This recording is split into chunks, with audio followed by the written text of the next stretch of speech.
there is a willingness to win and a willingness to persevere that you don't always find in folks that might not be underrepresented.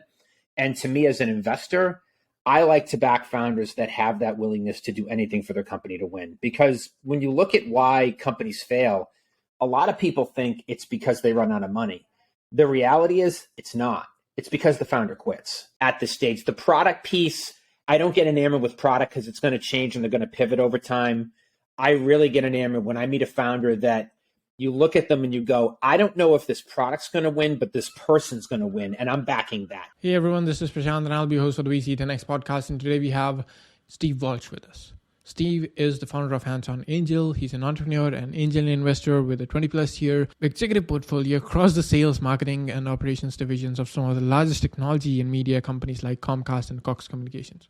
Steve has invested in over 60 early stage companies, helping them raise millions of dollars in capital and countless connections by Hands On Angel's key strategic relationships and partnerships. In this episode, we talk all about what is Hands On Angel, what Steve looks for in founders while investing in underrepresented founders, diversification, value add, and a lot more. So without wasting any time, let's dive straight in. Oh wait, if you haven't subscribed to VC 10X yet, please do, and give us a 5-star rating if you find value in this episode. Now, let's start. Hey Steve, so good to have you on the VC 10X podcast. How are you doing? I can't complain. Life is good. Summertime here in New England, and my favorite time of year, so that's all right. All right, love it. So let's start off with your story. What's your story like and how you started investing? So I was a public market investor for about 30 years. Spent most of my time in corporate America working for big tech companies like Comcast. I was a vice president at Comcast for like 11 years. And then I really wanted to get into private market investing in startups. And I had a thesis, which was, could I take my public market investment thesis, which was dollar cost average in a diverse portfolio over time, and use those returns and reinvest the dividends? And could I apply that to private markets? So that's really my story of how I got into investing. And I've been an investor for a long time. And when I started getting into angel investing, I wanted to do it my way, which was I didn't just want to write, checks. I thought that, writing a check and then waiting for the quarterly update from the founder to cheer them on was sort of dumb money. Like, that's a waste of time. So I wanted to take an approach that said, if I'm going to use my own money, I'm a solo GP, I'm going to do it my way, which is, why don't I see if I can be as helpful as possible? Because I have a fiduciary responsibility to the founder and to myself to make them as wildly successful. And I knew I had the most valuable thing in my arsenal, besides my gray hair and my years of experience, was my network. And I just have a massive network of super helpful people that I'm like, what if I took this massive network I've spent the last 30 years building of 17,000 connections, and why don't I make that available to my founders and bring this great network of resources and these great founders with great companies, bring them together and see if I can make some magic? And that's really where I started. And it just sort of took off from there. Awesome. That sounds great. And let's talk about the contrast between public market investing and private market investing, because even though there are some commonalities maybe, but there are a lot of differences as well. So how do you contrast the two? I think private market investing, you have to have a longer horizon. I've been very fortunate. I've been private market investing about 5 years, and I've had 6 exits so far. And I would call that highly unusual. Private market investing is typically a 5 to 10 year horizon from the time a company started to the time it gets funded and maybe even has an exit, if they even have an exit. Such a small percentage do. Public market investing, you can have wins a lot sooner because companies are already public, they're liquid. So you can have wins a lot sooner. I think the time horizon could be 1 to 5 years, versus in private markets, you just have to be patient. These companies are young. They have to go through multiple rounds of funding, which can take years, especially in today's market, and you have to have more patience. When I get into this, I had a 10-year horizon. And the fact that I've had some wins in the first 5 years is great, but that wasn't my plan. It was really a 10-year plan. And I think you just have to be a lot more patient, because the life cycle to build these companies just takes longer. That's probably the biggest difference I've noticed. Let's talk about Hands On Angel. That is your firm that you're investing through. Is it like you're the one running the entire show there, or is it like a fund where there are LPs? So how does that work? Or is it a syndicate like setup? Yeah, so I have a little bit different approach. I'm a solo GP, so I use my own money. I'm not a fund, although I have invested through funds. And the Okay. way it works, Hands On Angel is my company and an ecosystem. It's not just my investment vehicle. It's a consulting company I use to help early stage founders. And the reason it came to be was I was starting to do angel investing, trying to be super helpful and making all these introductions. And I was actually on a podcast like this in Australia, of all places, and the person interviewing me said, you have this interesting approach. You sort of have this hands-on approach with all these founders. You're sort of like this hands-on angel. And my brother, who's an entrepreneur, was listening to it, and he goes, that's it. That's the name of the company. That's the website. That's the brand. So I started to just do my thing and be overly helpful to founders. And a couple founders approached me, and they're like, hey, can we can you do more of this for us? Like, can you be part of our team? I'm like, what does that look like? Like, can we hire you? I'm like, I don't want to work for anybody. I'm sort of an independent contractor here. I don't want to work for a company. Like, no, just like do what you're doing, like as a consultant. And I'm like, that's a business. And they're like, well, yeah, all these introductions you're making are super helpful. And we got all these partnerships now. Can you just do that? And I sort of blew it off. And I was like, nah, I don't want to do that. I'll just be super helpful. And it happened like 2 or 3 times with different founders. And by like the 4th founder asking me to do that, I'm like, okay, there's a business here. And I can be super helpful to founders and at the same time help them grow. And that's really where Hands On Angel became. And for some clients, I help them with business development. For some clients, I'm helping them put rounds together with super helpful investors. And I'm writing checks at the same time of my own money. And I don't do anything alone. You mentioned syndicates and funds. What I do for a founder is I say, look, if I'm going to come into a deal, I like to bring friends along. And for me, those friends own funds. They own syndicates. Matt Wilson, who I know you had on your show, is a good friend of mine. He runs a fantastic syndicate called Allied. So Matt's a venture partner of mine. So what I'll say to a founder is, look, I'm going to come in, but I want to introduce my friend Matt because Matt is a 1,000-member syndicate. And if we can convince Matt to come in the deal, instead of just my check, you're going to get checks from probably 200 or 300 other people in a syndicate. So instead of 25 or 50,000, maybe we can raise 200 or 300,000. And then I have a few other friends that have funds and they write $500,000 checks. So let's see if we can get a few of them in. It does 2 things for me, honestly. It validates my own thinking of, I think this is a good deal. Let me go see if people that are a lot smarter and have been doing this a lot longer think so. And for the founder, instead of them getting 25 or 50,000, maybe we could put $1 million round together. So it exponentially increases the investment size. So that's how Hands On Angel was founded. It's how my ecosystem's built. And I just like to bring friends along for the ride. I don't like to do anything alone. So I'm a solopreneur, but at the same time, I do investing with funds and syndicates alongside me that allow me to exponentially increase the amount of capital I can bring to a founder.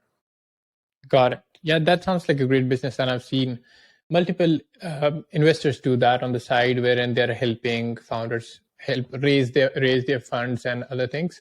But I want to ask, like, are you only doing it for founders that have raised from you, or are founders who have not raised from you but are willing to pay you as a consultant are also capable of getting your services there? Yeah, that's a good question. I don't almost never consult for someone that I'm not in their round. Like, I like to have what I like to call aligned incentives. Like, it's hard for me to say, oh, I'll help put a round together for this founder, but I'm not in the round. Like, that doesn't make any sense to me. So I've got to have conviction for who I'm doing business with. So I will go out and help them raise their round, but then say, oh, and as part of this, I'm going to come in with Matt, for example. I'll say, I'm just going to jump into Matt's syndicate that he put up a syndicate. I'll jump into that, so I'll be in the round. I just think it creates aligned incentives between the founder and myself. I like to make sure we're aligned on everything we're doing, whether it's a fundraise, business development, whatever I'm helping them with. I like to make sure we all have aligned incentives. So it works out pretty well that way. Yep. Yeah, that makes sense. Besides, what's the investment thesis at Hands On Angel? Do you have a specific thesis that we are only going to invest in these sectors or in these stages? What does that look like? That's a good question. So it's not just sector based; it's stage based and thesis. So first and foremost, almost all of my deals, which I've done over 60 now, it's been at the pre-seed or seed stage where I've come in. I've almost never come in as a first check at the A or B round. The only time I'll invest in an A or B round is if I was in the pre-seed or seed round and I'm exercising pro rata. So I typically like to go early. I like to call it post friends and family, pre-Series A is where I play. Most of the founders I will work with are raising a pre-seed or seed round of $500,000 to $3 million at valuations of $3 to $20 million. That's sort of my sweet spot. From a sector perspective, I love B2B SaaS. I spent almost my entire career in the B2B space, so I have a deep knowledge of customer buying cycles, CAC, how to drive, get share. So I love B2B SaaS. And then within that, there are other subsectors I really like. I spend a lot of time in fintech and the blockchain and crypto. I do think it can be the great equalizer, not just for businesses, but for the world from a banking perspective. Like, I think it's ludicrous that there are 8 billion people in the world and 1 to 2 billion of them have no access to formal banking or finance. It makes no sense to me in 2022. So I spend a lot of time in that space. I do some stuff in esports and gaming because crypto, blockchain, and fintech and esports and gaming are sort of doing this, and they're intersecting. So if you're into crypto and blockchain, you typically would be into esports and gaming. And I'm a big sports nut, so I actually own an interest in a company called Cold Hard Football Facts, which is a algorithmic based company that helps sports betting for football. So those are where I spend most of my time, and there are sectors I don't touch. I don't do a lot of biotech. It's too hard. It costs too much money. I don't understand it. I don't touch cannabis at all. It's a personal thing. My dad died of lung disease, so I don't touch cannabis at all. And I've done some direct to consumer, but it's got to have something where I either know the founder or it's space I know well, because direct to consumer can be incredibly expensive, cost a ton of capital, and if you're not a TikTok influencer, it's really hard to get share. So I don't do a ton of that. But so those are the sectors I spend a lot of my time in. Got it. Let's talk about founders. So what are the kind of founders that you're backing, and what are the traits you're looking for in them while you're backing them?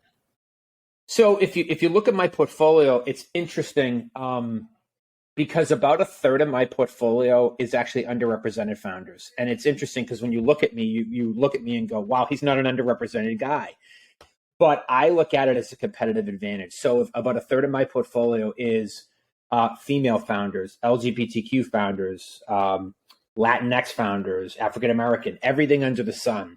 And it's not just because it's the right thing to do and they have had a disproportionately low amount of capital allocated to them over the years, but I look at it as a competitive advantage. When you meet an underrepresented founder, they probably have not had the easiest time getting to where they're getting to. And what I have found is that there is a willingness to win and a willingness to persevere that you don't always find in folks that might not be underrepresented. And to me, as an investor, I like to back founders that have that willingness to do anything for their company to win. Because when you look at why companies fail, a lot of people think it's because they run out of money. The reality is it's not. It's because the founder quits and it just gets too hard. So I look for those founders that when it gets hard are going to work harder. They're going to run through walls for their company. So, and this is a people business. Like because the companies you invest in will pivot, they'll change products, but you're really investing at the early stage, you're investing in people. So I look for founders that have grit. I look for founders that have tenacity, that have a no quit mentality, and who surround themselves with people who can buy into their vision. I mean, to me, the sign of a great founder is not just someone that can build a product, but someone that can surround themselves and get people around them that are so excited about their product they either want to buy it or go work for them. So I really look for that more than anything at this stage. The product piece, I don't get enamored with product because it's going to change and they're going to pivot over time. I really get enamored when I meet a founder that you look at them and you go, I don't know if this product's going to win, but this person's going to win, and I'm backing that. That's really where what type of people do I look for comes from.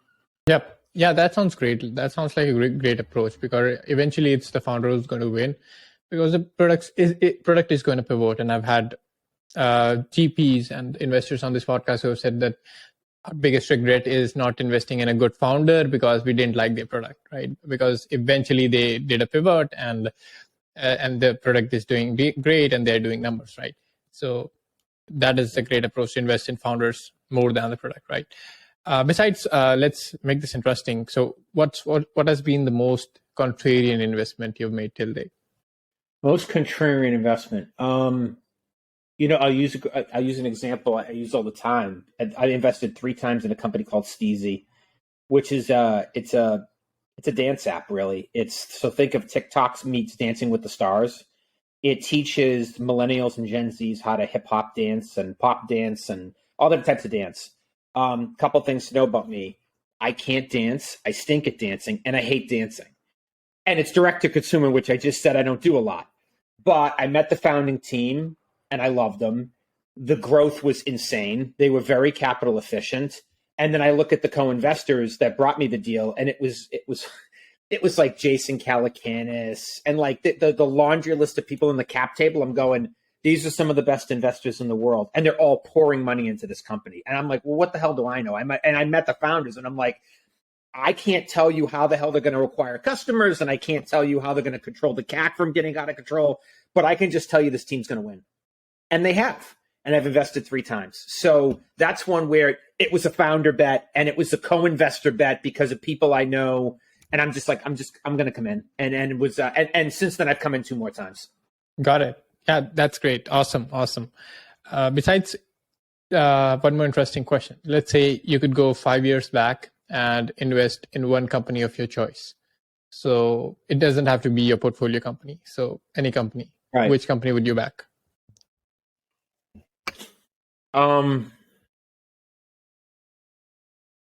It's probably one I've already backed. There's a company called Phone Bank, which my friend Chris Duffus runs. He's the 3-time founder of the company, sold his last company to SoFi. Chris came to me right out of an accelerator. I met him really early, and he had an idea, and he said, there's a lot of the world is unbanked, especially developing countries. Africa, Latin America don't have access to banking at all. They can't even get a bank or a credit card. And he said, but they have a cell phone and they have prepaid SIM cards. And I didn't know this. There's 8 billion prepaid SIM cards in the world. And Chris said, I'm going to take the unused minutes on a prepaid SIM card. I'm going to put them on the blockchain and allow people to turn them into any currency in the world, regardless of where they are, without a bank. And I'm like, if you don't get sued by every telecom company in the world, this is $1 billion company. This is $1 billion idea because it solves banking for the world. It uses the blockchain. It uses something that every person in the world has right now. And I came in on the deal, and my biggest regret is I didn't put more money in because I think I invested at like a $5 or $6 million valuation. His current round is at $35 million. And when I invested, he had like 10,000 wallets, and he has 250,000 wallets connected now. I'm like, this company is exploding, and I should have put more money in. I'm glad I'm in, but I should have doubled down. And it was one of those. And again, my thesis of, get in early, dollar cost average, similar check size across multiple investments. I probably should have doubled down on this one earlier because the company is exploding. They're doing real well. And now they have really big investors that want to put really big checks into the company. And we went out to raise $1.5 million. We've raised $3.5 million. And I love what Chris is doing. He's incredibly capital efficient. And I just think he's going to build this into a holy crap company. I really do. I think this is going to be a big one. Great. Let's talk about diversification because you mentioned once diversification in the starting of the episode, I think. So what's your take on that? How are you looking at diversification? Are you looking to diversify in terms of sectors or in terms of the kind of founders you're backing, or what else? Yeah, so sectors in my portfolio, I have under B2B SaaS, for example. I have health tech. I have a couple ed tech companies. I have fintech. So I even say under B2B SaaS, I'm diversified. I'm diversified in that I'm doing both pre-seed and seed companies, and I'm doing some later stage companies where I'm exercising pro rata. So I'm diversified because I'm making bets at multiple stages. As companies hit metrics and continue to grow revenue and drive CAC down, I'm making additional investments. So I'm diversifying by stage. I'm diversifying by sector. I'm diversifying by type of founders. I've invested in founders that are, what you would think of when you think of an entrepreneur, 22-year-old Stanford grad that is, can code and majored in computer science. And then I'm also investing in the 55-year-old guy that looks like me, who's a multi-time founder. I've got first-time founders in my portfolio, and I've got 7-time founders in my portfolio. I'm not of the opinion that only multiple founders or repeat founders can be successful. I would agree there's a higher propensity for them to be successful because they know what to do and what not to do. But I have a couple first-time founders that even though they trip over themselves because they don't know what to do, they're just so good, they just kill it. So I try to make sure I don't get pigeonhole my thinking into, well, if it's not a multi-time founder, I don't invest. Because a lot of people, Mark Zuckerberg was a first-time founder. I think it worked out pretty well. So it doesn't mean you're guaranteed success. And I've seen people that have started 3 or 4 companies that have no business starting one company. So you never know. So I try to diversify my thinking around type of founder, age, repeat, sector, stage. And to me, when you put all that into sort of my bucket of stuff, you go, wow, this is a pretty diverse portfolio. When you look at my 60 or so companies, I've got young founders, old founders, women, men. And I think that has helped drive my results and allowed me to have some wins really early. Yep. That sounds really well diversified in all aspects. So coming to my last main question, that is one of the main questions in your respect, which is, how do you create value for and help founders? I think the way you create value is there are a lot of people that will tell you what they can do. They a lot of people out there saying, I can do this for founders. I have this, I have access. I like to show people what I can do. I'm a show, not tell guy. So I just start helping founders, and we'll go something like this. Like, before we realize how we're going to make money together, why don't I just make some introductions? Why don't I just introduce you to some people in my circles that might have capital, might have resources, might have partnerships, and let you see the quality of people I surround myself with and how they might be able to help your company. And then you tell me if that's valuable. So with a lot of my founders that I've either invested in or might be clients of mine, the relationship literally started because I just started making introductions. And then like 5 or 6 introductions in, they're like, Steve, this is really good. Like, can we do more of this? Let's formalize something here. And I've been fortunate to sit on some advisory boards and some boards of directors. It was never at my ask. It was never me saying I require anything. It was the founder saying, we really like this relationship and would like to have more of you and formalize it. Will you join our board? So the advice I would give people is stop telling and start doing, and just start helping people, make introductions, open up doors for people, help founders save time by not talking to the wrong people and put them in front of the right people. That's probably the secret sauce I have is I just start doing things. And when you have action like that and founders see that, I just think good things will happen. That's the advice I would give. Right. Yeah, that sounds awesome. And every founder wants that kind of an person on the board who is always helpful and not just telling you, okay, this is right, this is wrong. Okay, let's not do this, let's do that. Rather than showing them the way that, okay, let's do this and I'm going to help you do this, right? Great. Now, we always have to remind ourselves, it's not our company. It's not our company. It's their company. It's their vision. It's their company. My job is to help and support and give you ideas. Your job is to decide which of my ideas are viable for your company and how you execute. And I think by understanding our roles, you end up with a better result. Absolutely. Yep. Now, let's move on to our rapid fire question, wherein I'll ask you 5 quick questions and you have to give 5 quick answers. It'll be all regarding Hands On Angel and investing, right? So the first one is, what are the sectors and regions you invest in? Outside of the U.S., I've done deals in Canada, Europe, and the Far East. Got it. And what stage you typically invest in? I think you've already answered this one. Pre-seed and seed. Yep. Got it. So what's the typical check size? There isn't one. I've written checks as small as 5,000 and checks as big as 50,000. But when I co-invest, which I always do with other people, we might come in and take 100 to 300,000 of the round between myself and some friends. Got it. And where can founders pitch you? You can ping me on LinkedIn, or you can find me on my website, handsonangel.com. I have a way to contact me there as well. Great. Last one, where can our listeners follow you? I'm on Twitter, Hands On Angel 1 on Twitter. I'm on LinkedIn.